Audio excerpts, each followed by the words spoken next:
Arctic মহাসাগরে হঠাৎ কোনো এক কারণে রাশিয়ান সাবমেরিন হামলা করে দেয় আমেরিকার সাবমেরিন ট্যাম্পা বের উপর। ফলে এই কারণে যুদ্ধের দামামা বেজে ওঠে আমেরিকায়, যার রূপ নেয় তৃতীয় বিশ্বযুদ্ধে। রাশিয়া তার ইন্টারকন্টিনেন্ট মিসাইল এবং আমেরিকা তার ফ্লিট নিয়ে রেডি হয়ে যায় উভয় দেশে হামলা করতে। তবে কোন কারণে রাশিয়া আমেরিকান সাবে হামলা করলো আর যুদ্ধে শেষ পর্যন্ত কি হলো, এই সব কিছু জানাতে নিয়ে এলাম অস্থির লেভেলের মুভি হান্টার কিলারের এক্সপ্লেনেশন নিয়ে। তো চলো আর প্যাচার না বাড়িয়ে শুরু করা যাক আজকের এক্সপ্লেনেশন। মুভির শুরুতেই আমরা আর্কটিক মহাসাগরের অন্তর্গত বরফে ঢাকা রাশিয়ান ব্যারেট সি এর দৃশ্য দেখতে পাই। ইউএসএস টেম্পা বে নামের এক সাবমেরিন তখন পানির কয়েকশো ফুট নিচে দিয়ে চুপচাপ বিচরণ করছিল। তারা মূলত তাদের থেকে মাত্র 400 গজ দূরেই কর্নেট নামের একটা রাশিয়ান সাবমেরিনকে দেখতে পায়। ক্যাপ্টেনের আদেশে সেই সাবমেরিনকে ফলো করতে করতে তারা যখন এগিয়ে যাচ্ছিল, তখন হুট করে কর্নেটের দিক থেকে একটা এক্সপ্লোশন হয়। এই এক্সপ্লোশনটা এতটাই মারাত্মক ছিল যে ট্যাম্পা বে পর্যন্ত এর ধাক্কায় কেঁপে ওঠে। এক্সপ্লোশনের প্রভাবে কর্নেট পুরোপুরি ড্যামেজ হয়ে ডুবতে শুরু করলে তারা তাদেরকে উদ্ধার করার জন্য চারিদিকে ডিস্ট্রেস সিগন্যাল পাঠায়। যদিও আমেরিকা আর রাশিয়ার মধ্যে তীব্র শত্রুতা বিদ্যমান, কিন্তু এই ধরনের ক্রাইসিস মোমেন্টে তো আর ইগো দেখালে চলে না। তাই ট্যাম্পা বের ক্যাপ্টেন কার্নেকের নাবিকদের উদ্ধারের জন্য প্রস্তুতি গ্রহণ করতে চায়। কিন্তু তারা কি আর জানতো তাদের নিজেদের উপরেই ঘনিয়ে আসছে একই পরিণতি। হঠাৎ ট্যাম্পা বের সেনারা দেখতে পায় তাদের দিকে ধেয়ে আসছে মারাত্মক এক টর্পেডো। সেই টর্পেডো কিন্তু সেই রাশিয়ান সাবমেরিন থেকে নিক্ষেপ করা হয়নি, বরং ট্যাম্পা বের উপরে থাকা কোনো এক সাবমেরিন বা জাহাজ থেকে নিক্ষেপ করা হয়েছে। ট্যাম্পা বের ক্যাপ্টেন দ্রুত সাবমেরিনটাকে নিচে নিয়ে যাওয়ার জন্য ক্রুদের আদেশ দিলেও ততক্ষণে অনেক দেরি হয়ে গেছে। টর্পেডো এসে দ্রুত বেগে আঘাত হানার পর ট্যাম্পা বের পরিণতিও রাশিয়ান কর্নেকের মতোই হয়, অর্থাৎ তারাও ডুবতে শুরু করে। এখন রাশিয়া আর আমেরিকা তো সম্পূর্ণ ভিন্ন পক্ষে, তাহলে এই দুই পক্ষের উপরে হঠাৎ এমন কে অ্যাটাক করে বসলো, এই রহস্য আমরা ধীরে ধীরে ভেদ করতে চলেছি। যার টর্পেডোর আঘাতে ট্যাম্পা বে ডুবে গিয়ে মিসিং হওয়ার পর সেই খবর চলে যায় ইউএসএস নেভি রিয়ার অ্যাডমিরাল জন ফ্লিক্স এর কাছে। অ্যাডমিরাল ফ্লিক্স সাথে সাথেই এই ট্যাম্পা বেকে খোঁজার জন্য একটা মিশন লঞ্চ করে। ফ্লিক্স দ্রুতই ইউএসএস আর্মির chairman of the joint chief of staff Charles ডাগনের সাথে দেখা করে। সেখানে সে জানায় যে ইতিমধ্যে ট্যাম্পা বেকে খোঁজার জন্য রেস্কিউ মিশন লঞ্চ করেছে। এই মিশনে পাঠানো হবে ইউএসএস নেভির মারাত্মক এক অ্যাটাক সাবমেরিনকে, যেটা ইউএসএস নেভিতে হান্টার কিলার নামে পরিচিত। এই সাবমেরিনের ক্যাপ্টেনের দায়িত্ব দেওয়া হয়েছে কমান্ডার জো গ্লাসকে, যে তখন স্কটল্যান্ডের পাহাড়ি এলাকায় নিজের মিশনে ব্যস্ত ছিল। এই ইমার্জেন্সি পরিস্থিতিতে তার মতন একজন জার্জুল ক্যাপ্টেনই দরকার। তাই স্কটল্যান্ড থেকে তাকে সরাসরি নিউ ইয়র্কে উড়িয়ে নিয়ে আসা হয়, যেখানে রাখা ছিল ইউএসএস আরকানসাস নামের এক সাবমেরিন। ক্যাপ্টেনের দায়িত্ব পাওয়ার পরেই গ্লাস এবং তার সহকারী এক্সিও এডওয়ার্ডস মিলে সাবমেরিনের সমস্ত ক্রুকে একত্রে করে, কেননা এই সাবমেরিনের সব ক্রুরা তখন ছুটিতে ছিল। হুট করে ছুটি থেকে ফিরে এসে সাবমেরিনের কাজ করতে হচ্ছে বলে তারা বেশিরভাগই বেশ অখুশি ছিল। এরপর নতুন ক্যাপ্টেনের ব্যাপারেও তাদের ধারণা ছিল না। তাই ক্যাপ্টেন গ্লাস প্রথমে সবাইকে ব্রিফিং করে বলে যে আমি আমার লাইফে তোমাদের চেয়েও বেশি পরিমাণে পানির নিচে ছিলাম। এর জন্য আমি 5টা ইউএস ইলেকশন, আমার বোনের বিয়ে কিংবা আমার বাবার মৃত্যু পর্যন্ত মিস করেছি। কাজেই সমুদ্রের তলদেশটা আমার খুব ভালো করে চেনা। এরপর গ্লাস এটা জানায় যে তাদের সবাইকে দ্রুত ট্যাম্পা বের ক্রুদেরকে খুঁজে বের করতে হবে, কেননা 110 জন মানুষের জীবন এখন একেবারে বিপন্ন, হয়তো তারা ইতিমধ্যে মারাও গেছে। গ্লাসের এই জ্বালাময়ী স্পিচের পর সব ক্রুরা এবার নড়ে চড়ে বসে আর পূর্ণ উদ্যমে কাজ শুরু করে দেয়। অন্যদিকে ইউএসএ নেভাল বেজে তখন অ্যাডমিরাল ফ্লিক্স এর সাথে দেখা করতে আসে মার্কিন গোয়েন্দা সংস্থা এনএসএ ডিটেকটিভ জেন নরকুয়েস। জেন ফ্ল্যাক্সের কাছ থেকে জানতে পারে যে রাশিয়ান ব্যারেট সিতে দুটো সাবমেরিনে একই সাথে এক্সপ্লোশন ঘটেছে। প্রাথমিক ধারণা অনুসারে এর মধ্যে একটা আমেরিকার এবং অন্যটা রাশিয়া, কিন্তু তারা একে অন্যের সাথে সংঘর্ষে ডুবে যায়নি, বরং কেউ তাদের দিকে টর্পেডো মেরে সাবমেরিন গুলোকে ডুবিয়ে দিয়েছে। ঠিক এই সময়টাতে রাশিয়ান প্রেসিডেন্ট জাকারিনের ব্যারেট সি পার করে রাশিয়ান পলিয়ার্নে একটা নেভাল বেজে সফর করছিল, যার ফলে জেনের এই ব্যাপারটা একটু খটকা লাগে। যখন রাশিয়ান প্রেসিডেন্ট এই সমুদ্রের উপর দিয়ে যাচ্ছিল, ঠিক তখনই কেন এসব ঘটনা ঘটলো? তার মানে এর পিছনে নিশ্চয়ই কোনো গভীর ষড়যন্ত্র রয়েছে। আর সেই রহস্য উদ্ঘাটনের জন্যই জেন রাশিয়াতে ইউএস আর্মির একটা সিক্রেট অপারেশন টিমকে পাঠাতে চায়। অ্যাডমিরাল ফ্লিক্স প্রথমে একটু ইতস্ততা করলেও পরে সে ব্যাপারটার গুরুত্ব বুঝতে পারে। তাই ফ্লিক্স তৎক্ষণাৎ ইউএস আর্মির একটা কমান্ডো টিমকে রাশিয়ার পলিয়ার্নিতে গিয়ে রাশিয়ান নেভাল বেজের উপরে নজরদারি করার পারমিশন দেয়। দুর্ধর্ষ এই কমান্ডো টিমটা তখন তাজিকিস্তানের একটা মিশনে ব্যস্ত ছিল। সেই মিশন শেষে তাদের নিয়ে এসে দ্রুতই রাশিয়ান এয়ার স্পেসের দিকে পাঠিয়ে দেওয়া হয়। ওদিকে USS Arkansas Russian Barrett city ঢোকার অল্প কিছুক্ষণ খোঁজার পরে ইউএসএস ট্যাম্পা বের ধ্বংসাবশেষ খুঁজে পায়। আন্ডার ওয়াটার ক্যামেরাতে তারা যা দেখে তাতে তাদের মন একদমই খারাপ হয়ে যায়, কারণ ট্যাম্পা বে এখন পুরোপুরি তছনছ অবস্থায় আছে। আর ভিতরে পড়ে রয়েছে তাদের ক্রুদের মরদেহ। সেখানে যে একজনও ক্রু বেঁচে নেই তা সহজে অনুমান করা যায়। ট্যাম্পা বের চারিদিকে এভাবে অনুসন্ধান চালাতে চালাতে তারা সেই সাবমেরিনের গায়ে বিশাল গর্ত দেখতে পায়। এখান থেকে ক্লিয়ার বোঝা যায় যে ট্যাম্পা বের উপরে টর্পেডো অ্যাটাক হয়েছিল, যার ফলে সাথে সাথে ক্যাপ্টেনের আদেশে আরকানসাসের সবাই যুদ্ধের প্রস্তুতি নিতে শুরু করে, কেননা কিছুক্ষণের মধ্যে হয়তো তাদেরকেও টর্পেডোর মোকাবেলা করতে হতে পারে। এর কিছুক্ষণ পরে আরকানসাসের অপারেটররা হঠাৎ তাদের উপর দিক থেকে একটা সোনার সিগন্যাল পায়। ক্যাপ্টেন গ্লাস বুঝতে পারে যে তাদের ঠিক উপরেই বরফের চাদরে একটা সাবমেরিন খাপটি মেরে পড়ে আছে। সত্যি সত্যি সেখানে ভলকভ নামের একটা রাশিয়ান সাবমেরিন ছিল। এদিকে সেই সাবমেরিনের ক্যাপ্টেন তাদের নিচের দিকে ইউএসএস আরকানসাসকে ডিটেক্ট করার পরে কোনো কথাবার্তা ছাড়াই তাদের উপরে টর্পেডো ফায়ার করে দেয়। এটা দেখে আরকানসাসের ক্রুরা টর্পেডো ডিটেক্ট করার পর ক্যাপ্টেন গ্লাসের আদেশে সাবমেরিন থেকে টর্পেডো ইনভেশন ডিভাইস লঞ্চ করে দেয়। এই ডিভাইসগুলোর কাজ হলো টর্পেডোর রাডার সিস্টেম এবং সেন্সরকে বিভ্রান্ত করে তাদের দিক বদল করে দেওয়া। সেই কাজটা এই ডিভাইসগুলো বেশ ভালোভাবে করতে সক্ষম হয়, আর তাদের সাবমেরিনও আঘাতের হাত থেকে বেঁচে যায়। এবার ক্যাপ্টেন গ্লাস ওই রাশিয়ান সাবমেরিনে হামলার মক্ষম জবাব দেওয়ার জন্য তাদের দিকে টর্পেডো ফায়ার করার আদেশ দেয়, কিন্তু সেই টর্পেডো ওই সাবমেরিনের কাছে গিয়ে তার নিচ দিয়ে বেরিয়ে যায়, কেননা সাবমেরিনটা বরফের আড়ালে এমন মারাত্মক ভাবে লুকিয়ে ছিল যে এটাকে ডিটেক্ট করা এক প্রকার অসম্ভব ছিল। কিন্তু ক্যাপ্টেন গ্লাস ছিল এক্সপেরিয়েন্স এবং দারুণ বিচক্ষণ একজন নাবিক, তাই সে বরফের দেওয়ালটাকে অনুমান করে টর্পেডোর গতিপথ চেঞ্জ করতে বলে। আর ক্যাপ্টেনের কথা মতো গতিপথ সেট করার পর বরফের মধ্যে ঘাপটি মেরে থাকা সাবমেরিনের উপর গিয়ে সফলভাবে টর্পেডো আঘাত করতে সক্ষম হয়। মারাত্মক এই অ্যাটাকের কারণে সেই রাশিয়ান ভলকভ এবার একদম তছনছ হয়ে যায়। কিন্তু ইউএস এর সাবমেরিনের বিপদ এখনো পুরোপুরি কাটেনি।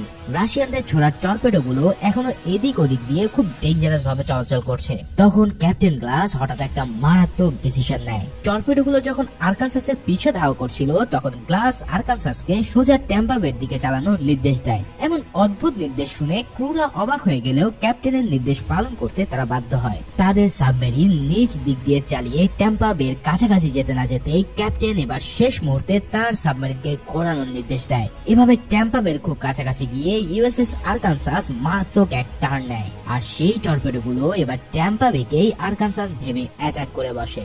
ভাইরে ভাই, ক্যাপ্টেন গ্লাসের এই মারাত্মক বুদ্ধি দেখে এতদিন ধরে সাবমেরিনে কাজ করা ক্রুরা পর্যন্ত অবাক হয়ে যায়। ওদিকে আমেরিকা ও রাশিয়ার কাছে এই খবর চলে যায় যে তাদের নিজের সাবমেরিন গুলোকে শত্রুপক্ষ টর্পেডো মেরে ডুবিয়ে দিয়েছে। প্রথমে অ্যাডমিরাল ফ্লিক্স আরকানসাস থেকে পাঠানো মেসেজের মাধ্যমে জানতে পারে যে ইউএসএস টেম্পা বেকে টর্পেডো অ্যাটাক করে ডোবানো হয়েছে, আর আরকানসাসের উপরেও টর্পেডোর অ্যাটাক হয়েছিল। কিন্তু ক্যাপ্টেনের বুদ্ধিমত্তায় বরং রাশিয়ান ভলকভই নিজের নির্বুদ্ধিতার ফল পেয়েছে। এখন এই খবর পাওয়া মাত্রই ফ্লিক্স দ্রুত ডনেগানকে এই খবরটা জানায়, আর ডনেগানকে আমেরিকার পুরো নেভিল ফ্লিটকে যুদ্ধের জন্য তৈরি রাখার নির্দেশ দেয়, কেননা এভাবে সাবমেরিনের উপর অ্যাটাক করাটা পুরোপুরি যুদ্ধের সামিল। অন্যদিকে রাশিয়ান প্রেসিডেন্ট জার্কিন যখন পল আর্নিতে নেভাল বেস ভিজিট করছিল তখন তার কাছে খবর আসে যে ইউএসএস সাবমেরিন আরকানসাস তাদের সাবমেরিনকে ডুবিয়ে দিয়েছে। এই কথা শুনে তো প্রেসিডেন্টের মাথা পুরোই হট হয়ে যায়, আর অপর পাশ থেকে অ্যাডমিরাল দিমিত্রিভ তাকে বলতে থাকে যে আমাদের এখনই আমেরিকার সাথে যুদ্ধ শুরু করে এই হামলার কড়া জবাব দিতে হবে। মানে সে এখানে রাশিয়ান প্রেসিডেন্টকে যুদ্ধ আরম্ভ করার জন্য ফুসলাচ্ছে। কিন্তু একটা যুদ্ধ শুরু করা তো আর এত সহজ না, কারণ যুদ্ধে দুই পক্ষেরই জানমাল এবং সম্পদের ব্যাপক ক্ষয়ক্ষতি হয়। তাছাড়া আমেরিকা আর রাশিয়ার মধ্যে যুদ্ধ শুরু হয়ে গেলে সেটা সোজাসুজি ওয়ার্ল্ড ওয়ার 3 তে পরিণত হবে। তাই প্রেসিডেন্ট জার্কিন আগে আমেরিকান প্রেসিডেন্টের সাথে কথা বলতে চায়। তবে এখানে একটা ব্যাপার তোমরা খেয়াল করবে, জার্কিনের রিয়াকশন দেখে বোঝা যায় যে ভলকভের উপরে আরকানসাসের অ্যাটাকটা তার কাছে একবারেই আনএক্সপেক্টেড। সে ভেবে নিয়েছিল যে আরকানসাস হয়তো নিচ থেকে অ্যাটাক করে ভলকভকে ডুবিয়ে দিয়েছে, কিন্তু ভলকভই যে আগে তাকে অ্যাটাক করেছিল সেই ব্যাপারে তার কোনো ধারণাই নেই। এর মানে প্রেসিডেন্ট নিজেও এই ধরনের হামলার কোনো অর্ডার ভলকভকে দেয়নি। অন্যদিকে আমেরিকানদের কাছেও এই ব্যাপারে কোনো ক্লু ছিল না যে কেন রাশিয়ান সাবমেরিন তাদের উপরে অ্যাটাক করে বসেছে। অর্থাৎ দুই পক্ষের কাছেই এখনো কোনো ক্লু নেই, অথচ অজান্তে তাদের মধ্যে আস্ত একটা মহাযুদ্ধ শুরু হয়ে যাচ্ছে। তাহলে এখানে কি কোনো তৃতীয় পক্ষ গেম খেলছে? একটু পরেই এই ব্যাপারটা আমাদের আরো বেশি পরিষ্কার হবে। যাই হোক, আরকানসাসের ক্রুরা কিছু দূর এগিয়ে গিয়ে দেখতে পায় যে কিছুটা দূরে আর একটা রাশিয়ান সাবমেরিন কর্নেকের ধ্বংসাবশেষ পড়ে আছে, কিন্তু ট্যাম্পা বে টর্পেডো রোড তো ক্লোজ ছিল। তার মানে ট্যাম্পা বে কিন্তু কর্নেকের উপরে কোনো ফায়ারই করেনি। তাহলে প্রশ্ন হচ্ছে এই সাবমেরিন কর্নেককে আসলে ডোবালো কে? ক্যাপ্টেন গ্লাস হঠাৎ কর্নেকের গায়ের এক্সপ্লোশনের চিহ্ন দেখে ভুরু কুঁচকে ফেলে। সাবমেরিনের গায়ে গর্তের প্যাটার্ন দেখে বোঝা যাচ্ছে যে এই এক্সপ্লোশনটা ভিতর থেকে হয়েছিল। তার মানে কেউ কি কোনোভাবে ভিতর থেকে এক্সপ্লোশন ঘটিয়েছে। এখন সেটা জানার একমাত্র উপায় হলো ভিতর থেকে রাশিয়ানদের জীবিত উদ্ধার করা। এখন সেই সাবমেরিনের ভিতরে যে এখনো কেউ জীবিত আছে সেটা পরিষ্কার, কারণ ভিতর থেকে ক্রমাগত লোহায় বাড়ি মারার আওয়াজ ভেসে আসছিল, যেটা থেকে স্পষ্ট বোঝা যায় যে কেউ একজন বাইরে বের হওয়ার চেষ্টা করছে। ক্যাপ্টেন গ্লাস এবার সেই সাবমেরিনের ভিতরে জীবিত রাশিয়ানদের উদ্ধার করার ডিসিশন নেয়, কিন্তু এডওয়ার্ড এই সিদ্ধান্তের তীব্র বিরোধিতা করে, কারণ রাশিয়ানরাই তো ভীষণ নির্বোধের মতো তাদের উপরে অ্যাটাক করে বসেছে। তাছাড়া তারা এই সাবমেরিনে আসার পরেও এমন কিছু করে বসতে পারে যেটা এই সাবমেরিনের উপরে হুমকি হতে পারে। কিন্তু ক্যাপ্টেন গ্লাস তার সিদ্ধান্তে অটল থাকে, কেননা রহস্য উদ্ঘাটনের জন্য রাশিয়ানদেরকে এখানে নিয়ে আসা জরুরি। তাই গ্লাসের আদেশে একটা ছোট্ট রেস্কিউ সাবমেরিনে করে নিকোলাস আর কাপিয়ান নামের দুজন ক্রুকে রাশিয়ানদের রেস্কিউ করার জন্য পাঠানো হয়। তারা নিজেদের সেই ছোট্ট সাবমেরিনকে রাশিয়ান কর্নেকের উপরে খুব কষ্ট করে ল্যান্ড করায়, কেননা সমুদ্রের এত গভীরে এমন ছোট সাবমেরিন চালানো খুবই কষ্টকর। যাই হোক, রেস্কিউ সাবমেরিনটাকে ডকিং করার পর রাশিয়ান সাবমেরিনের দরজা খুলে কিছু রাশিয়ান লোক বেরিয়ে আসে। এরপর তাদেরকে ইউএসএস আরকানসাসে নিয়ে যাওয়া হয়। এর মধ্যে একজন ছিল কর্নেকের ক্যাপ্টেন অ্যান্ড্রোপভ, যে তখন তীব্র ঠান্ডায় কাঁপছিল। অনেকক্ষণ ঠান্ডা পানিতে থাকার ফলে তার প্রায় হাইপোথার্মিয়া হয়ে গিয়েছিল। তাই গ্লাস তৎক্ষণাৎ তাকে ট্রিটমেন্ট করার আদেশ দেয়। তবে এখানে সে জানতে পারে যে কর্নেকের আর বাকি যারা ছিল তারা সবাই মারা গেছে। ওদিকে লেফটেন্যান্ট বিম্যানের নেতৃত্বে ইউএসএ কমান্ডার দল রাশিয়ান এয়ার স্পেসে ঢোকার পর প্লেন থেকে রাশিয়ায় সোজাসুজি জাম্প করে। মারাত্মক এক স্কাই ড্রাইভিং এর পর তারা প্যারাসুটের সাহায্যে ল্যান্ড করতে সক্ষম হয়। নেভাল বেজের কাছাকাছি এক জায়গায় ঘাপটি মেরে তারা নিজেদের গোপন ক্যামেরা ডিভাইস গুলো রাশিয়ানদের উপরে নজর রাখার জন্য লঞ্চ করে দেয়। এর পাশাপাশি তারা নিজেরাও ক্যামেরার সাহায্যে নজর রাখতে শুরু করে। তবে এর কিছুক্ষণ পরে তারা যা দেখে তাতে সবার হুঁশ একেবারেই উড়ে যায়। দেখা যায় যে রাশিয়ান অ্যাডমিরালরা প্রেসিডেন্টকে একবারে ঘাড় ধরে নেভাল বেস থেকে বের করে আনছে। মিনিস্টার অ্যাডমিরাল দুরাভ প্রেসিডেন্টের সামনে তার ব্যক্তিগত বডিগার্ডকে গুলি করে বসে। এরপর আবারও তারা প্রেসিডেন্টের ঘাড় ধরে ভিতরে নিয়ে যায়। তাদের কথা শুনে বোঝা যায় যে এটা প্রেসিডেন্টের বিরুদ্ধে একটা কু। আর সাবমেরিনের উপর হামলা থেকে শুরু করে এতক্ষণ পর্যন্ত যা হয়েছে তার পিছে আছে মিনিস্টার দুরাভ। তার মানে সেই পিছন থেকে এই যুদ্ধ শুরু করার মতো মারাত্মক এক প্ল্যান এটেছে। তার উদ্দেশ্য ছিল একটা ওয়ার্ল্ড ওয়ার 3 শুরু করা। কমান্ডাররা দুরাভের এই কাণ্ড ভিডিও এবং অডিও রেকর্ড সরাসরি আমেরিকাতে পাঠিয়ে দেয়। রেকর্ড হাতে পাওয়ার পরেই আমেরিকান প্রেসিডেন্ট এবং সমস্ত উচ্চ পদস্থ জেনারেলরা মিলে জরুরি এক মিটিং এ বসে। ইউএস এর জেনারেলরা প্রায় সবাই ওয়ার্ল্ড ওয়ার 3 শুরু করার পক্ষে ছিল, কিন্তু প্রেসিডেন্টের সেদিকে মত ছিল না, কারণ এই মহাযুদ্ধ শুরু হলে একটা নিউক্লিয়ার ওয়ার শুরু হয়ে যাবে, যেটা পুরো পৃথিবীকে ধ্বংস ডেকে আনবে। এর উপরে ডিটেকটিভ জেনও সবাইকে বোঝায় যে রাশিয়ান মিলিটারি হয়তো এই ব্যাপারে কিছুই জানে না, হয়তো পুরোটাই দুরাভের ষড়যন্ত্র। সে হয়তো একাই তৃতীয় বিশ্বযুদ্ধ শুরু করতে চায়, কিন্তু রাশিয়ানদের হামলার জবাব তো কোনো একভাবে তাদেরকে দিতেই হবে, নাহলে পুরো বিশ্বের সামনে আমেরিকার কোনো মান সম্মানই থাকবে না। তাই প্রেসিডেন্ট যখন নিজেদের নেভাল ফ্লিটকে রেডি করার আদেশ দিতে যাচ্ছিল, ঠিক তখনই ফিক্স বলে উঠেছে আমরা চাইলে রাশিয়ান প্রেসিডেন্টকে রেস্কিউ করে সেফলি মস্কোতে পৌঁছে দিয়ে আসতে পারি। এখন ব্যারেট সিতে আমাদের সাবমেরিন রয়েছে এবং ইউএসএ কমান্ডার দলও নেভাল বেজের কাছে অবস্থান করছে। তাই প্রেসিডেন্টকে রেস্কিউ করার চেষ্টা করাটাই হবে এই যুদ্ধ হারানোর একমাত্র কৌশল, কারণ একমাত্র প্রেসিডেন্টকে মস্কোতে গিয়ে সবকিছু ঠিকঠাক করতে পারবে। তবে এই সব কথা শোনার পরেও প্রেসিডেন্ট যুদ্ধের জন্য তৈরি থাকার আদেশ দেয়, আর তার সাথে রাশিয়ান প্রেসিডেন্টকে রেস্কিউ করার মিশনও লঞ্চ করার আদেশ দেয়। এই খবর দ্রুত চলে যায় ইউএসএস আরকানসাসে। ক্যাপ্টেন গ্লাস খবর পাওয়া মাত্রই সবাইকে জানিয়ে দেয় যে তাদেরকে রাশিয়ার পরলান নেভি বেস থেকে রাশিয়ান প্রেসিডেন্টকে উদ্ধার করতে হবে। এক্সিও এডওয়ার্ডস তখন গ্লাসকে বলে যে রাশিয়ান নেভাল বেসের কাছে তো প্রচুর মাইন এবং সোনার সেন্সর লাগানো থাকবে, তার মানে সেখানে ঢোকার চেষ্টা করা মানে নিজেদের মৃত্যুকে দাওয়াত দেওয়া। কিন্তু এই ব্যাপারটাকে এড়ানোর জন্য গ্লাসের মাথায় একটা দারুণ আইডিয়া আসে। সে তখন বন্দি অবস্থা থাকায় রাশিয়ান ক্যাপ্টেন আন্দ্রোপভের কাছে যায়। আন্দ্রোপভ তো প্রথমে গ্লাসকে দেখে তার সাথে কথাই বলতে পারে না, কিন্তু গ্লাস তাকে সাবমেরিনের ছবি দেখিয়ে বলে যে তাদের উপরে আমেরিকানরা হামলা করেনি, বরং ভেতর থেকে সাবমেরিন কর্নেককে ড্যামেজ করা হয়েছিল। এছাড়াও গ্লাস তাকে মিনিস্টার দুরাভের ষড়যন্ত্রের ব্যাপারেও জানায়। গ্লাস আরো বলে, দেখো আমরা নিজেদের জীবনকে এতটা বিপন্ন করে সবসময় সমুদ্রের হাজার হাজার ফিট নিচে থাকি, কারণ আমরা চাই আমাদের নিজের দেশের মানুষকে সেফ রাখতে। তাই একটা ওয়ার্ল্ড ওয়ার যে কতটা ভয়ানক আর ক্ষতিকর সেটা আমাদের চেয়ে কেউ ভালো বোঝে না। এই নেভাল বেসে ঢোকাই হবে যুদ্ধ এড়ানোর একমাত্র উপায়, আর সেটার জন্য তোমার সাহায্য খুবই দরকার। অ্যান্ড্রোপভকে এই কথা বলে গ্লাস বেরিয়ে গেলেও অ্যান্ড্রোপভ বুঝতে পারে যে দুরাভের কারণে সবকিছু হয়েছে। তাই এভাবে বিনা কারণে একটা যুদ্ধ করার কোনো মানেই হয় না। তাই আমেরিকানদের প্রতি অনেক ঘৃণা থাকলেও যুদ্ধ আটকানোর জন্য তাদেরকে সাহায্য করাটাই যুক্তি উপযুক্ত। দিকে রাশিয়ান নেভেল বেজের কাছে ওয়াচ টাওয়ারে ঘাপটি মেরে থাকা ইউএসএ কমান্ডো টিম হঠাৎ মহাবিপদে পড়ে যায়। আমেরিকায় তাদের পাঠানো ভিডিও ফুটেজের সিগন্যাল রাশিয়ান রাডারে ধরা পড়ে যায়, যার ফলে মুহূর্তেই রাশিয়ানরা সেই ট্রান্সমিশনের উৎস বের করার জন্য একটা সার্চ অপারেশন শুরু করে। রাশিয়ানরা তাদেরকে তন্ন তন্ন করে খুঁজে বেড়ালেও ইউএস এর দল ওয়াচ টাওয়ারে ঘাপটি মেরে থাকার কারণে কেউই তাদের দেখতে পায়নি। শেষে এক রাশিয়ান অফিসার হঠাৎ কি মনে করে ওয়াচ টাওয়ারের দিকে এলোপাথারি গুলি চালাতে শুরু করে এবং এর ফলে ওই গুলি এসে লাগে মার্টিনেল্লি নামের এক স্নাইপার সোলজারের গায়ে। কিন্তু প্রচন্ড ব্যথাতেও সে এতটুকু শব্দ করতে পারে না, কারণ শব্দ শুনলেই রাশিয়ানরা এসে তাদের শেষ করে দেবে। শেষ পর্যন্ত রাশিয়ান অফিসাররা উপর থেকে কোনো সারা শব্দ না পেয়ে ভেবে নেয় যে সেখানে হয়তো কেউই নেই, তাই তারা এবার সেখান থেকে চলে যায়। এরপর তারা চলে গেলে সবাই হাফ ছেড়ে বাঁচলেও মার্টিনেল্লি তখনও গুলি খেয়ে আহত হয়ে পড়ে। তাদের দলের লিডার বিম্যান সবাইকে জানায় যে তাদেরকে এখন রাশিয়ান প্রেসিডেন্টকে রেস্কিউ করতে হবে, আর তাদেরকে এখান থেকে নিয়ে যাওয়ার জন্য একটা সাবমেরিন আসছে। এত রিস্কি মিশনে একজন আহত মানুষকে নিয়ে যাওয়া তো আর পসিবল না, তাই তারা মার্টিনেল্লিকে রেখে যাওয়ার সিদ্ধান্ত নেয়। কিন্তু লেফটেন্যান্ট বিম্যান তাকে এমন এক জায়গায় রেখে যায় যেটা দেখলে তোমাদের মাথার হুঁশ একদম উড়ে যাবে, তবে সেটা কি একটু পরে বলছি। যাই হোক, ওদিকে সাবমেরিনের ভিতরে ক্যাপ্টেন গ্লাস সবাইকে জানিয়ে দেয় যে তারা এখন রাশিয়ান নেভাল বেসের ভিতরে ঢুকতে যাচ্ছে। তাই ভিতরে সেফলি ঢুকতে গেলে তাদের ক্যাপ্টেন অ্যান্ড্রোপভের সাহায্য নিতে হবে, কেননা এই জায়গা অ্যান্ড্রোপভের খুব ভালো করেই চেনা।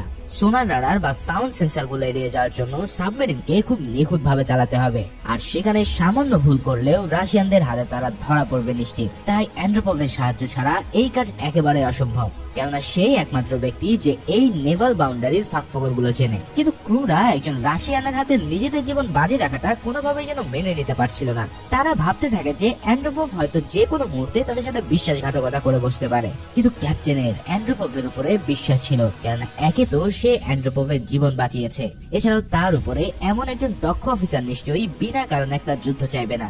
তাই গ্লাস সবার তীব্র বিরোধিতা সত্ত্বেও অ্যান্ড্রোপভের উপরে বিশ্বাস রাখে। প্রথমে রাডার গুলোকে এড়ানোর জন্য তাদেরকে সমুদ্রের মাত্র 20 ফুট উপর দিয়ে পাথরের খুব কাছাকাছি দিয়ে সাবমেরিনটাকে চালাতে হয়। এবার অ্যান্ড্রোপভের কথা মতন এই কাজ করার ফলে রাডার সিগন্যাল পাথরের আড়ালে ঢাকা পড়ে যায়, আর সাবমেরিনটাও ডিটেক্ট হওয়ার হাত থেকে বাঁচতে শুরু করে। কিন্তু তাদের চ্যালেঞ্জ এখনো অনেক বাকি। সাউন্ড সেন্সর গুলো থেকে বাঁচতে হলে তাদের এবার পুরো সাবমেরিনের ভিতরে পিন ড্রপ সাইলেন্স বজায় রাখতে হবে, কেননা এই সেন্সর গুলো মানুষের কথার আওয়াজ পর্যন্ত ডিটেক্ট করে ফেলতে পারে। কিন্তু তবুও স্ক্রু ঢিলা হওয়ার কারণে সাবমেরিনের ভিতর দিক থেকে একটা সিলিন্ডার নড়াচড়া শুরু করে দেয়, যার ফলে একজন ক্রু সেটাকে টাইট দিতে শুরু করে। কিন্তু টাইট দিতে গিয়ে তার হাত থেকে ওই রেঞ্জটা মাটিতে পড়েই যাচ্ছিল, কিন্তু ঠিক সেই সময় একজন সেটাকে ধরে ফেলে, যার ফলে একদম মৃত্যুর দুয়ার থেকে তারা কোনোভাবে বেঁচে ফেরে। ভাইরে ভাই, এই মোমেন্টটা পুরো মুভির মধ্যে খুবই ইন্টেন্স আর ব্রেথ টেকিং ছিল। যাই হোক, সাউন্ড সেন্সরের পরে এবার তাদের সামনে সবচেয়ে বড় বাধা হয়ে আসে নেভাল বেজের সামনে থাকা শক্ত পাথরের দেওয়াল। এর মধ্যে থেকেই কোনো পথ খুঁজে তাদের ভিতরে ঢুকতে হবে, কিন্তু সাবমেরিনে থাকা চার্ট অনুযায়ী ভেতরে ঢোকার কোনো পথই নেই। তবে অ্যান্ড্রোপভ জানায় তাদের এই চার্টটা ভুল, কেননা নেভাল বেজের মধ্যে ঢোকার জন্য একটা গোপন পথ রয়েছে। অ্যান্ড্রোপভ সেদিকে সাবমেরিন চালাতে বললে গ্লাসও সাবমেরিনকে সেদিকে চালানোর আদেশ দেয়, কিন্তু পাথরের এমন চিপা দিয়ে চালানোর কারণে সোনার অপারেটররা সেদিক থেকে কোনো খোলা পথের হদিস পাচ্ছিল না। তখন এক্সিও ভেবে নেয় যে হয়তো রাশিয়ান ক্যাপ্টেন তাদেরকে পাথরের দেয়ালে ক্র্যাশ করাতে যাচ্ছে, কিন্তু গ্লাসের তখনও অ্যান্ড্রোপভের উপরে চরম লেভেলের বিশ্বাস ছিল, তাই সে তার নির্দেশকে কড়াভাবে মানতে থাকে। ফাইনালি পাথরের সাথে ঘষা খেয়ে কোনোভাবে সাবমেরিনটা সরু একটা পথ দিয়ে নেভাল বেসে ঢুকে যায়। তার মানে রাশিয়ান ক্যাপ্টেনও তাদের বিশ্বাসযোগ্যতার মর্যাদা দিয়ে শত্রুতার বদলে মানুষত্বকেই বেছে নিয়েছে। যাক, অন্যদিকে ইউএসএ নেভি সিল ততক্ষণে আন্ডার ওয়াটার স্যুট পরে নিয়ে পানি অতিক্রম করে তীরে উঠতে সক্ষম হয়। এরপর তারা ধীরে ধীরে যখন সামনের দিকে এগোতে থাকে, তখন কিছু দূর যাওয়ার পর হঠাৎ প্রেসিডেন্টের আহত বডিগার্ড ওলেগকে দেখতে পায়। ওলেগ প্রথমে আমেরিকানদের দেখে পিস্তল তাক করলেও যখন কমান্ডাররা তাকে বোঝায় যে তারা প্রেসিডেন্টকে রেস্কিউ করতে এসেছে, তখন ওলেগ নিজেই তাদেরকে ভিতরে নিয়ে যেতে রাজি হয়। তার মানে সাবমেরিনে পাওয়া গেল রাশিয়ানদের ক্যাপ্টেন, আর বাইরে পাওয়া গেল প্রেসিডেন্টের বডিগার্ড। তার মানে এই দুজনই এখন তাদের প্রধান ভরসা। যাই হোক, এরপর কমান্ডো স্টাইলে তারা রশি বেয়ে বিল্ডিং এর উপরে এসে পড়ে। প্রথমে তারা পাহারায় থাকা বেশ কিছু রাশিয়ান গার্ডকে ছুরি মেরে খতম করে দেয়। এরপর ওলেগ তাদেরকে সেই ডাইনিং রুমের দিকে নিয়ে যায় যেখানে মিনিস্টার দুরাভের সঙ্গীরা বসে নেশা পানি করছিল। সেখানে গিয়ে তারা কিছু বুঝে ওঠার আগে নেভি সিলরা তাদের সাইলেন্সার লাগানো বন্দুক দিয়ে পুরোই হেডশট দিয়ে দেয়। এরপর ওলেগের দেখানো পথে কমান্ডাররা প্রেসিডেন্টকে যেই রুমে আটকে রাখা হয়েছিল সেদিকে চলে যায়। তারপর মারাত্মক এক এক্সপ্লোসিভের সাহায্যে তারা ওই রুমের দরজা ব্লাস্ট করে দেয়। সাথে সাথে ওই বিল্ডিং এ থাকা সব রাশিয়ান সোলজাররা এসে গোলাগুলি শুরু করে।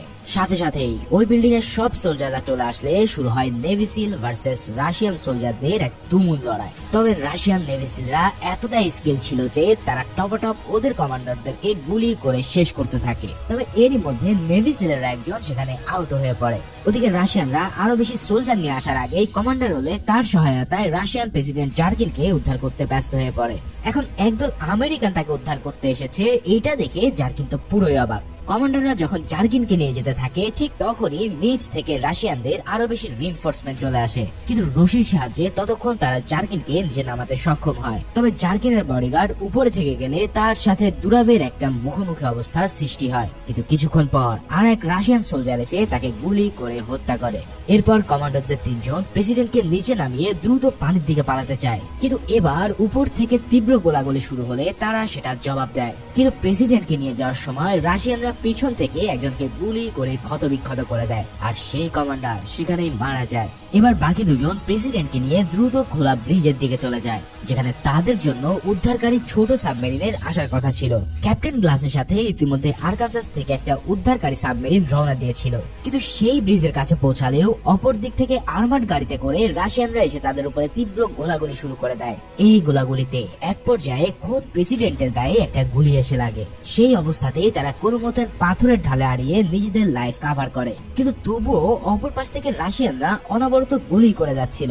তবে এবার তাদের জন্য ফেরেস্তা হয়ে আসে দূরের জঙ্গলে লুকিয়ে থাকা এক স্নাইপার। এই সেই স্নাইপার মার্টিনেলি, যাকে কমান্ডার ওই জঙ্গলে সেট আপ করে এসেছিল। সেখান থেকেই সে তার নিখুঁত স্নাইপিং করে পুরো রাশিয়ানদেরকে টপ খেয়ে দিতে থাকে। এদিকে এক্সপ্লোসিভ রাউন্ড ফায়ার করে কয়েকটা আর্ম গাড়িকেও তারা ধ্বংস করে দেয়। ততক্ষণে উদ্ধারকারী সাবমেরিনটাও প্রেসিডেন্টকে নিয়ে আসার জন্য পানির উপরে ভেসে উঠেছিল। তাই রাশিয়ান সৈন্যরা এবার সেটার দিকে লক্ষ্য করে একের পর এক গুলি করতে থাকে। ছোট্ট সেই সাবমেরিনটাতে এত ফায়ারিং হ্যান্ডেল করার ক্ষমতা ছিল না, তাই সেটার ছাদে ছোট ছোট ছিদ্র হয়ে পানি ঢোকা শুরু করে। অন্যদিকে প্রেসিডেন্ট এবং বাকি দুজন কমান্ডো ততক্ষণ এই সুযোগে পানিতে লাফ দিতে সক্ষম হয়। লেফটেন্যান্ট বাইম্যান প্রেসিডেন্টকে নিঃশ্বাস আটকিয়ে রাখতে বলে তাকে নিয়ে দ্রুত সাবমেরিনের দিকে এগোতে থাকে। এবার রাশিয়ানরা তখন পানির দিকে তাক করে পাগলের মতন ফায়ারিং করা শুরু করে। তবে সেই ফায়ারিং এ বিমানের সঙ্গী বিলি সেখানেই মারা যায়। শেষ পর্যন্ত শুধু বিমান প্রেসিডেন্টকে নিয়ে উদ্ধার করে সাবমেরিনে উঠতে সক্ষম হয়, আর সেই সাবমেরিনটাও এবার ডাইভ দিয়ে দ্রুত মেন সাবমেরিনের দিকে যাত্রা শুরু করে। এদিকে আমেরিকানরা প্রেসিডেন্টকে এভাবে ভাগিয়ে নিয়ে যাওয়ার পর মিনিস্টার দুরাভের মাথা যেন পুরোই খারাপ হয়ে যায়। সে দ্রুত রাশিয়ান নেভির একটা ডিস্ট্রয়ার জাহাজকে সাবমেরিনটাকে ধ্বংস করার জন্য পাঠিয়ে দেয়। তার প্ল্যান হলো ডিস্ট্রয়ার দিয়ে রাশিয়ান সীমানার মধ্যেই আরকানসাসকে ধ্বংস করে দেওয়া। এরপর সে একটা এমন নাটক সাজাবে যেখানে বলা হবে ইউএসএ নেভি রাশিয়ান প্রেসিডেন্টকে অপহরণ করতে এসেছিল, আর সেই জন্যই তাদের সাথে লড়াই করতে গিয়ে প্রেসিডেন্টও মারা গেছে। মানে চিন্তা করো, এই লোক যেন ওয়ার্ল্ড ওয়ার 3 শুরু করার জন্য একদম উঠে পড়ে লেগেছে। অন্যদিকে ফাইনালি আহত প্রেসিডেন্ট জার্কিনকে নিয়ে তারা কোনো মতন মেন সাবমেরিনে উঠতে সক্ষম হয়। তবে মেন সাবমেরিনে উঠিয়ে দিয়ে বিমান চলে যায় তার আরেক সঙ্গীকে উদ্ধার করার জন্য। এদিকে সাবমেরিনের ক্রুরা দ্রুত জার্কিনকে ট্রিটমেন্ট দেওয়ার জন্য নিয়ে যায়, কিন্তু পর মুহূর্তেই সোনার অপারেটররা টের পেয়ে যায় যে রাশিয়া থেকে মারাত্মক এক ডিস্ট্রয়ার জাহাজ তাদের দিকে ধেয়ে আসছে। রাশিয়ান ক্যাপ্টেন অ্যান্ড্রোপভ ডিস্ট্রয়ারকে দেখে বলে উঠেছে এটা হলো ইয়াভেনশিনকো, যার ক্রুদের সে নিজ হাতে ট্রেনিং দিয়েছিল। আর সবচেয়ে ভয়ানক ব্যাপার হচ্ছে এই ক্রুরা কখনো তাদের টার্গেট মিস করে না। দেখতে না দেখতে সেই জাহাজ থেকে বেশ কয়েকটা টর্পেডো ফায়ার করে দেওয়া হয়। ক্যাপ্টেন গ্লাসের আদেশের সাথে সাথে সাবমেরিন গুলো থেকে অনেকগুলো ইনভেশন ডিভাইস লঞ্চ করার পর টর্পেডো গুলো এসে প্রথমে সেই ছোট্ট গাড়ি সাবমেরিনটাকে একদম তছনছ করে দেয়। ভাগ্য ভালো ছিল যে ক্যাপ্টেন গ্লাস তার বিচক্ষণতার বুদ্ধি দিয়ে সেই ছোট সাবমেরিনটাকে আগে ভাগে মেন সাবমেরিন থেকে আলাদা করে দিয়েছিল। তবে বাকি টর্পেডো গুলো এসে মেন সাবমেরিনেই একের পর এক আঘাত হানতে থাকে। মারাত্মক এই টর্পেডোর আঘাতে সাবমেরিনের সব ক্রুরা এদিক সেদিক ছিটকে পড়ে। এরপর একটা টর্পেডোর আঘাতে সাবমেরিনের একদিক ছিদ্র হয়ে পানি ঢোকা শুরু করে। তবে আরকানসাস ছিল একটা অ্যাটাক সাবমেরিন, তাই সেটার বিল্ড কোয়ালিটি ছিল মারাত্মক, তাই সাবমেরিন দ্রুত তার ড্যামেজ সামলে নিতে পারে। কিন্তু তারপরেও সাবমেরিনের একদিক ছিদ্র হয়ে যাওয়ায় সেদিক থেকে পানি ঢুকতে থাকে। ক্রুরা সেদিকে ছিদ্র বন্ধ করার জন্য এবার উঠে পড়ে লেগে যায়। আর ক্যাপ্টেন গ্লাস বুঝতে পারে যে এই রাশিয়ান ডিস্ট্রয়ারটা তাদেরকে পুরোপুরি শেষ না করেই ছাড়বে না। তাই এবার সে অ্যান্ড্রোপভের কাছে জানতে চায় যে এই জোনের সমুদ্রের নিচেরটা পাথরের নাকি কাদার। তখন অ্যান্ড্রোপভ জানায় যে এই সমুদ্র তলদেশ একদম কাদায় দিয়ে ভর্তি। এই কথা শোনার পর ক্যাপ্টেন এবার নেয় এক মারাত্মক বুদ্ধি। সে পুরো হান্টারের মতন তার সাবমেরিনকে ওই কাদার মধ্যে ডুবিয়ে দেয়, যার ফলে এনিমি টর্পেডো তাদেরকে চিনতে না পেরে তাদের কাছে আসার আগেই বিধ্বস্ত হয়ে যায়। ওদিকে ইউএসএ নেভাল বেসে যখন এই হামলার খবর পৌঁছায় তখন চিফ অফ স্টাফ ডনেগানের মাথা পুরোই খারাপ হয়ে যায়। একে তো তাদের সাবমেরিন ডুবে যাচ্ছে, তার উপরে সেখানে আছে স্বয়ং রাশিয়ার প্রেসিডেন্ট। যদি প্রেসিডেন্ট সমেত সাবমেরিনটা সমুদ্রে ডুবে যায় তাহলে সারা বিশ্বে তুলকালাম ঘটে যাবে, যার ফলে তৃতীয় বিশ্বযুদ্ধ তখন আর কেউই ঠেকাতে পারবে না। তাই ডনেগান তৎক্ষণাৎ তাদের ইউএসএ নেভির ফ্লিটকে দ্রুত রেডি হওয়ার জন্য আদেশ দেয়। আদেশ পাওয়া মাত্রই আমেরিকার আটলান্টিক ফ্লিট পুরো যুদ্ধের জন্য তৈরি হয়ে যায়। অন্যদিকে রাশিয়ান আটলান্টিক ফ্লিটও আমেরিকানদের জবাব দেওয়ার জন্য পুরোপুরি তৈরি হয়ে পড়েছে। মানে অবশেষে তৃতীয় বিশ্বযুদ্ধ লেগেই যাচ্ছে। ওদিকে জঙ্গলে ঘাপটি মেরে থাকা স্নাইপারও অবশেষে রাশিয়ানদের হাতে ধরা পড়ে যায়। রাশিয়ানরা তাকে প্রায় শেষই করে দিতে যাচ্ছিল, কিন্তু শেষ মুহূর্তে লেফটেন্যান্ট বিমান এসে সেই রাশিয়ানদেরকে কুকুরের মতো গুলি করে মারে। অন্যদিকে রাশিয়ান ডিস্ট্রয়ারও দ্রুত ইউএসএস আরকানসাসকে লোকেট করে ফেলে। তারা যখন আরকানসাসকে পুরোপুরি ধ্বংস করার জন্য প্রস্তুতি নেয়, ঠিক তখনই ক্যাপ্টেন গ্লাস একটা দারুণ বুদ্ধি খাটায়। ক্যাপ্টেন অ্যান্ড্রোপভ তাকে আগে জানিয়েছিল যে এই ডিস্ট্রয়ারের ক্রুদের সে নিজ হাতে ট্রেনিং দিয়েছিল। তাই ক্যাপ্টেন গ্লাস জানায় যে যদি তুমি ক্রুদেরকে বলো হয়তো তারা এই ফায়ারিং নাও করতে পারে। এই কথা শুনে গ্লাসের কথা মতন অ্যান্ড্রোপভ টেলিফোন হাতে নিয়ে ডিস্ট্রয়ার টেলিফোন অপারেটরের সাথে যোগাযোগ করে। এখানে অ্যান্ড্রোপভ সেই সমস্ত ক্রুদের নাম উচ্চারণ করতে থাকে যাদেরকে সে নিজ হাতে ট্রেন করেছিল। সে জানায় আমেরিকান সাবমেরিনে সে নিজের ইচ্ছাতেই অবস্থান করছে, আর ডিস্ট্রয়ার থেকে যেন কেউ ফায়ারিং না করে সেই আদেশটাও সে দিয়ে দেয়। কিন্তু এই ডিস্ট্রয়ারের ক্যাপ্টেন ছিল আবার ভীষণ গোয়ার এক লোক, তাই সে তৎক্ষণাৎ তাদের ক্রুদের ফায়ার করার আদেশ দেয়। কিন্তু অ্যান্ড্রোপভের প্রতি সবাই এতটাই লয়াল ছিল যে তার কথা বিশ্বাস করে কেউ ফায়ার করতে রাজি হয় না। শেষে ক্যাপ্টেন তার ক্রুর মাথায় পিস্তল তাক করলে এবার আরকানসাসের ভিতর থেকে কথা বলে ওঠে খোদ রাশিয়ান প্রেসিডেন্ট জাকারিন। জাকারিন ঘোষণা দেয় যে যদি কেউ রাশিয়ান ডিস্ট্রয়ার থেকে ফায়ার করে তাহলে সেটা হবে দেশদ্রোহিতার সামিল। এই কথা শুনে বাধ্য হয়ে ডিস্ট্রয়ারের ক্যাপ্টেন এবার মিনিস্টার দুরাভ, যে কিনা ইতিমধ্যে স্বঘোষিত প্রেসিডেন্ট হয়ে বসেছে, তাকে ফোন করে জানায় যে আমার জাহাজে কোনো ক্রুরাই ফায়ারিং করতে চাইছে না। তখন দুরাভ বলে ঠিক আছে, তাহলে এই কাজটা আমি নিজেই করব। মানে ওয়ার্ল্ড ওয়ার 3 না বাঁধিয়ে এই লোকটার যেন কোনোই শান্তি হবে না। তাই সে এবার রাশিয়ান মিসাইল লঞ্চার সিস্টেমকে রেডি করতে থাকে যাতে তারা আস্ত মিসাইল ফায়ার করতে পারে। ওদিকে ইউএসএ থেকে রাশিয়ান মিসাইল সিস্টেম রেডি হওয়ার খবর শোনার পর ডগনের মাথা পুরোই আগুন ধরে যায়। সে দ্রুত ইউএসএস আরকানসাসকেও মিসাইল লঞ্চের কাউন্টার দিতে রেডি থাকতে বলে, কেননা রাশিয়ানরা ইতিমধ্যে যুদ্ধের বার্তা দিয়ে দিয়েছে। এখন আরকানসাস তখন পানিতে ডুবে যাওয়া আটকানোর জন্য উপরে ভেসে উঠেছিল, কারণ সেটার ছাদে ইতিমধ্যে ছিদ্র হয়ে পুরোই খারাপ অবস্থা। তবে ক্যাপ্টেন গ্লাস মিসাইল লঞ্চ করার আদেশ পাওয়ার পরেও নিজ থেকে কোনো মিসাইল লঞ্চ করতে চায় না, কারণ এখনো পর্যন্ত সে এই যুদ্ধ কোনো না কোনো ভাবেই এড়াতে চায়। শেষ পর্যন্ত রাশিয়ান মিসাইল সিস্টেম থেকে মিসাইল লঞ্চ করে দেওয়া হয়। সবাই অপেক্ষা করতে থাকে যে কখন captain glass counter missile launch করবে, কিন্তু সবাইকে অবাক করে দিয়ে গ্লাস একদম শেষ মুহূর্তেও মিসাইল লঞ্চ করে না। ইউএসএ নেভাল বেস থেকে তখন সবাই ভেবে নিয়েছিল যে আরকানসাস ধ্বংস হয়ে গেছে, কিন্তু তখনই ঠিক কোথা থেকে যেন অনেকগুলো মিসাইল এসে তাদের দিকে ফায়ার করে রাশিয়ান মিসাইলকে ধ্বংস করে দেয়। আসলে এই মিসাইলগুলো চালিয়েছিল স্বয়ং রাশিয়ান ডিস্ট্রয়ার থেকে। এর মানে প্রেসিডেন্ট এবং অ্যান্ড্রোপভ মিলে ডিস্ট্রয়ারদের ক্রুদের ষড়যন্ত্রের ব্যাপারে বুঝিয়ে দিয়েছিল, আর সেটা বুঝতে পারার পর ক্রুরাও যুদ্ধ থামানোর জন্য নিজেদের মিসাইলকেই ধ্বংস করে দেয়। শুধু তাই নয়, সবাইকে আরো বেশি অবাক করে দিয়ে দেখা যায় যে ডেস্ট্রয়ার থেকে এবার পলিয়ার্নি নেভাল বেসের দিকে ফায়ার করা হয়েছে। সেই দুটো ভয়ানক মিসাইল এবার সোজা উড়ে যায় পলিয়ার্নি বেসে আর ধ্বংস করে দেয় দুরাফ সহ সব ষড়যন্ত্রকারীতে। ক্যাপ্টেন গ্লাসের সাহসিকতা ও রাশিয়ান ক্যাপ্টেন অ্যান্ড্রোপভের বিশ্বস্ততায় ফাইনালি এই তৃতীয় বিশ্ব ঘটে যাওয়া থেকে পুরো পৃথিবীর রক্ষা পায়। সব ঝামেলা শেষ হলে ইউএস নেভাল বেসের সবাই একে অপরকে কংগ্রাচুলেশন জানাতে শুরু করে। আর এদিকে ইউএসএ সাবমেরিন আরকানসাস থেকেও প্রেসিডেন্ট জাকারিনকে সফলভাবে রাশিয়ানদের জিম্মায় তুলে দেওয়া হয়। আর এভাবেই ক্যাপ্টেন গ্লাস এবং তার কমান্ডারদের প্রচন্ড সাহসিকতা এবং বুদ্ধির জোরে ভীষণ এক মহাযুদ্ধ থেকে পৃথিবী বেঁচে যায়। আর ঠিক এভাবেই মারাত্মক এই অ্যাকশন মুভিটিও এখানেই শেষ হয়। সো ভিডিওটা ভালো লেগে থাকলে অবশ্যই একটা লাইক ও কমেন্টস করতে ভুলো না। দেখা হচ্ছে পরের কোনো ভিডিওতে, সে পর্যন্ত সবাই ভালো ও সুস্থ থাকো। আল্লাহ হাফেজ।